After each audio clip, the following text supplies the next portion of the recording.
Welcome back. It is 4:55. Yesterday, a record 416 migrants were recorded landing along the southeast in small, unsafe boats from France. Today, the man in charge of handling and stopping this problem, the new clandestine channel threat commander Dan O'Mahony, spoke to the Home Affairs Select Committee to tell them that efforts to stop the crossings are failing and that, quote, nobody in the world has solved this problem. He went on to say that it is a complex one that needs to be addressed not just at the crossing stage of the migrants' journey, but much earlier in the chain to stop the crossings happening so the flights to take people back out of the country when they have arrived are never necessary. Admiral Lord West, the former First Sea Lord and Chief of the Naval Staff, joins me now. Lord West, great to have you here. Do you agree with what Dan said today? Because it feels like a bit of a defeatist attitude to me. Well, unless we get some agreement primarily with the French, but also with other EU countries, we can stop every single one of these illegals in the channel if we set up enough assets to do it. But we will be bringing them back to UK. And how we handle them there is we normally process them very rapidly, and a lot of them slide into the community. What we need to be able to do is be able to stop them at sea and immediately take them back and give them to the French. And once they find that they've paid their £1,000 each and they're not getting to England, they will stop being so keen. But without that, we can be as good as anything at stopping them in the channel. But I'm afraid it won't actually stop the flow, because they know that effectively we're picking them up, stopping them drowning, bringing them to UK. We're part of the smuggling chain for them. And that's not very satisfactory. No, indeed. So what is required in order to do that? Is it a change in law?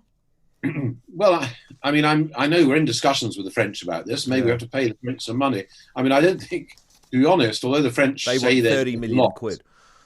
Although the French say they're doing a lot, we know from various British reporters on their coastline that actually they're still these people are still able to get down on the beach with their blow up boats and get into the channel. And therefore they clearly could do more. But of course, in a way, it's not in the French interests. I think the way the French are getting rid of people is they don't give them actually very good payments or anything like that. They can't actually get money for being in France in the same way as they can in UK.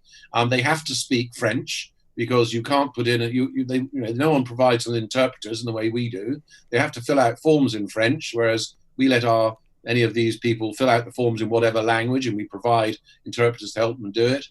We basically are a very kind, generous country, and we look after them to such an extent. No wonder they want to get here. Who the hell would want to stay in Europe and France if they got the opportunity of being here? That is a major problem. But he's right in saying this problem needs to be addressed downstream. We are paying Turkey, that's the EU, a huge amount of money to stop them letting all of the illegals who want to swarm into Europe. And they're playing games, Turkey, because there's some very dangerous things going on there with letting some in and not letting some in. Once they get into Europe, these people march across Europe. They're not welcome in Eastern Europe, but in theory, they should claim sanctuary in the first country they get to where they're safe. These people, by the time they've got to France, are not at risk of persecution. Life is not quite as nice as it would be in this country. And so something really has to be done about that. And if Europe overall and Britain doesn't sort it out, this is going to be a major problem, because there are tens of millions of people who would rather live in our countries than the countries they live in. Let's face it, a lot of these countries are basket cases. They're terrible. Yeah. Therefore, they'd like to live here. And we can't allow that to happen, or all of our infrastructure starts going downhill. We have to build. Yeah. And it also means that we're not taking in the refugees who actually deserve it, because we're bypassing a process. Admiral Lord West, former First Sea Lord and Chief of the Naval Staff, speaking common sense as ever. Get him back. He needs to do this job.